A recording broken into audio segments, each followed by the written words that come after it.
Hi, everybody, and welcome back. This is Dr. Jessica Wright. Our second week of the Tools for Perseverance is going to be talking about hope theory. So in 1994, Dr. C.R. Snyder came up with, that's when he published his book called The Psychology of Hope.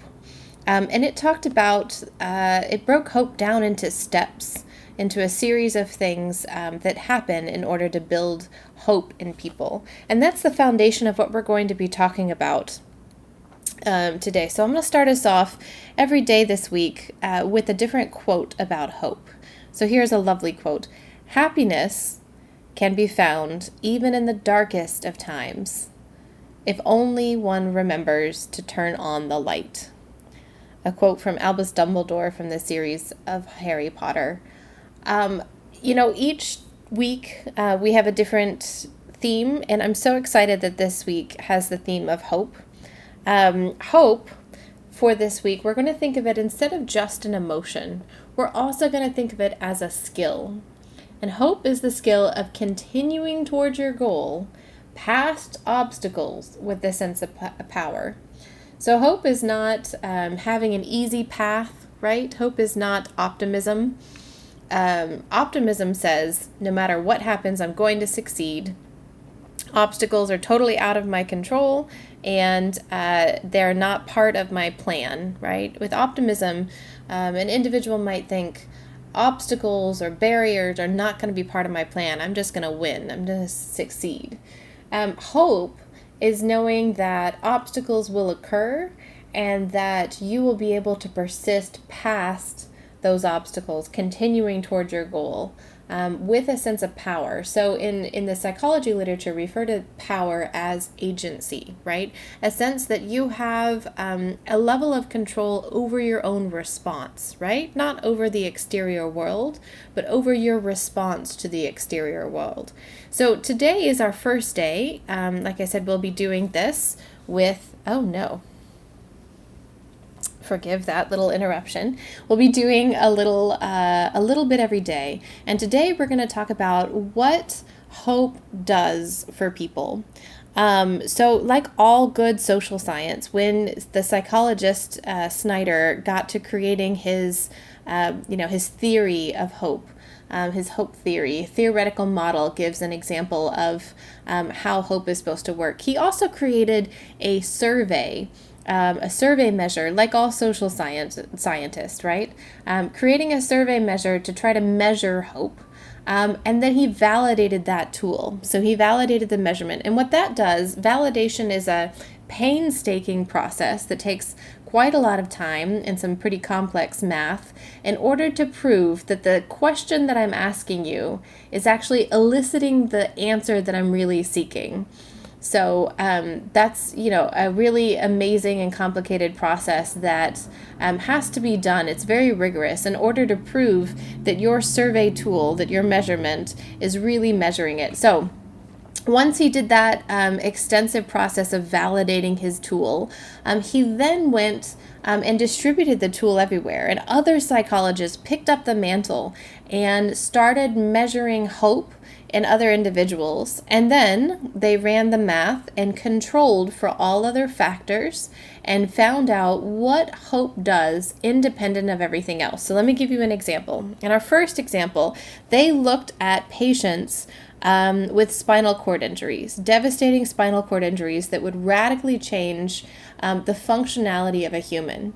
And one of the things that they found was that hope, independent of the diagnosis of the patient or the prognosis of what their life was going to be, or independent of gender or socioeconomic factors, hope, when they gave used the measurement tool that Snyder created, was associated with increased life satisfaction, meaning those patients that had hope, regardless of any other circumstance that they were in, were more likely to have an increased life satisfaction.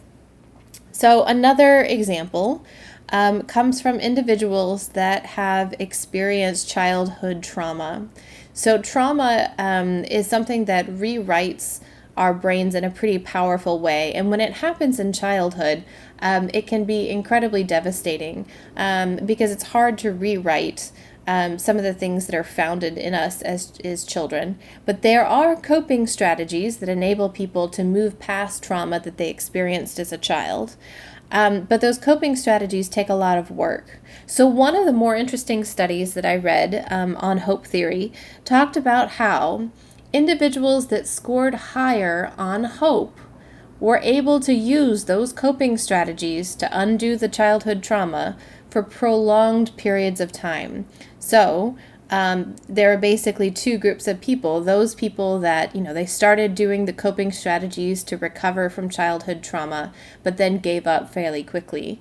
And so those people had lower scores on the hope scale than those people that, scored higher on the hope scale. They were able to use the coping strategies longer. As we know, PTSD in our returning veterans is a huge chronic condition that needs to be addressed, and the reduction of PTSD symptoms was seen in people who scored higher in hope. So those people that had higher hope scores were able to recover from the long-lasting they had a reduction in symptoms, a reduction in symptoms from the long-lasting and very powerful PTSD that comes from a human experiencing combat. Another really interesting finding that came from Snyder's hope theory was those people who were incarcerated with life sentences, they have no chance of getting out. And hope was found in this population that was stuck. They cannot change their circumstances. They are there incarcerated for life. That they had a reduction of violence and increased participation in personal development programs, right? So they were learning new things. They were moving on. They were doing what they had to do if they had a higher score on the hope scale. Right? If their scores were higher. So this week we're going to talk about how you build hope.